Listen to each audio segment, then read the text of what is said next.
Wala lang. May mga tao po kasi na laging naka-invisible.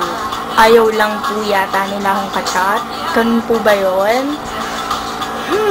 Or maybe, meron na namang isang malaking issue na dapat hindi naman talaga issue. For sure.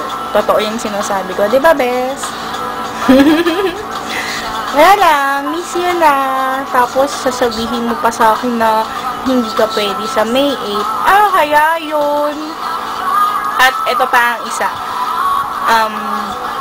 Sure ako, sinasabi mo ngayon, habang pinapanood mo tong video na to, ay naku, nandi-landi talaga ni Bes, tignan mo yung boses niya. Ay mali, pakinggan mo yung boses niya, nandi-landi talaga.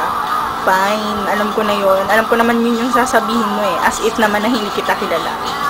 Wala lang. O, dapat matouch ka na dito, nag-video pa ako, nag-effort pa ako, kasi hindi ka nagpaparamdam for 2 days. Tama ba? Nagpaparamdam pero, fail. Miss you! Tara na, punta ka na dito. Tara! Nauna. Bye! Miss you, best!